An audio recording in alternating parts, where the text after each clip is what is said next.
Alright, so I've had my Kindle for a while now, and honestly, I love it. But there's just a few things that I wish I would have known before I bought it. If you're thinking about getting one, this video is going to save you time, money, and a lot of frustration. If you're new here, welcome to my channel. My name's Luis, and I review and test all kinds of tech. So let's get straight into it and talk about the first thing that I wish I would have known before I bought my Kindle. And that's going to be to make sure that you get the right version for you. A Kindle, like any other device you buy, is going to be one that's going to stick with you for a while, especially if you take good care of things. Which is why I really recommend for you to go do your due diligence and watch a ton of YouTube videos, some from me if you want, to see which one is the right one for you. There's a ton of videos out there comparing both the basic to the Paperwhite to the Scribe and many other versions that are out there. And this is, of course, if you've already decided that you're gonna get a Kindle, because there's also Kobo's and Books, which are two other brands that are really good in the e-reader space. And with that decided, that's gonna segue really nicely into my second point,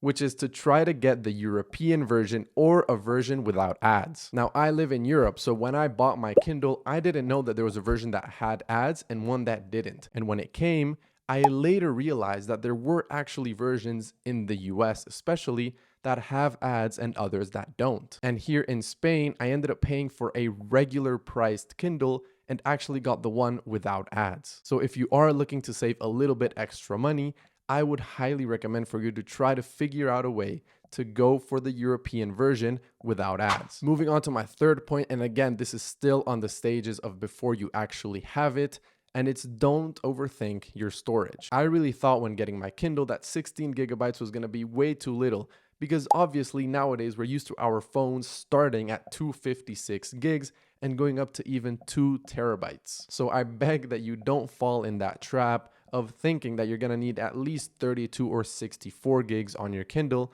because from what I've heard, a 16 gigabyte Kindle can hold up to 1,000 books. And I personally don't know a single person who has over 1,000 books. So in my opinion, it really isn't necessary. So just stick with the 16 gigabyte version and I'm sure you'll be fine. And moving on to the fourth thing that I wish I would have known is that you need to have an Amazon account linked to it. Now, although this isn't really that big of a deal, I know that there are countries out there that don't really use Amazon and have other websites that do exactly the same thing. And if for whatever reason Amazon maybe isn't available in your country, or you simply just don't want to have to create an Amazon account and link it to the Kindle, then this is obviously going to be an issue for you. Because when you do get the Kindle, one of the first prompts you're going to see on the screen is an Amazon login page. And if you don't have that account created, you're not going to be able to start using your Kindle. The fifth thing that I wish I would have known is that the screen isn't like an iPhone screen. It's very different. The Kindle uses something called an e-ink screen, which is a very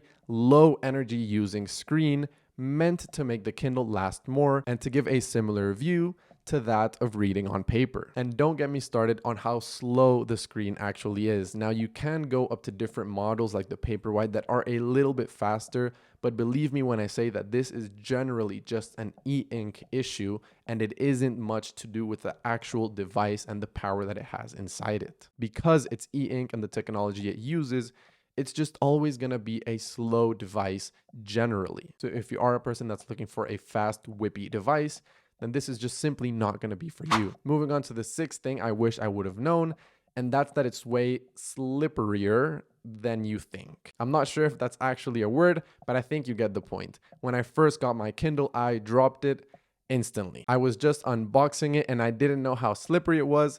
And then it slipped and it fell, and luckily it didn't break and it didn't damage, but I made sure the next day to go ahead and get a clear case off Amazon. So this is just a quick heads up that if you do end up buying one, just go ahead and put the case in the cart as well, because you're gonna end up buying one sooner rather than later. And the seventh thing I wish I would have known, and the last thing in this video, is that you can actually download and import a lot of PDFs and different file types into the Kindle. Now, I didn't know this at first, and I was very sad because I thought I would have had to rebuy all of the books I already owned, or that I could only buy off of Amazon or what they offered. And when I actually got it, I realized that wasn't the case. You can actually import any type of EPUB files, MOBI files, or even PDFs from your Mac computer or something else into the Kindle in a very easy way. Now, in terms of how to actually transfer them from one device to the other, I'm sure there's a lot of videos on YouTube on how to do that. And if you guys really do want one,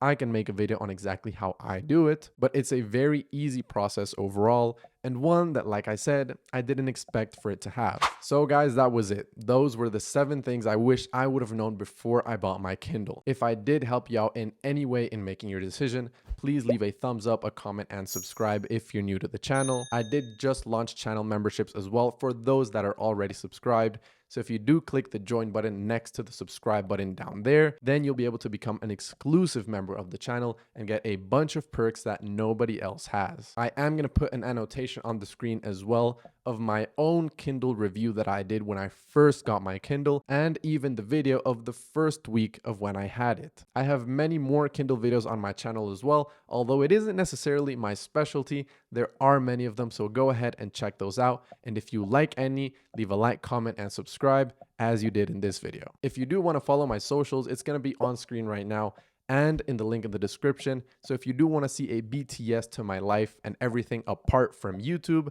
that's going to be on there. And well, I thank you guys so much for watching this video, and I'll see you in the next one.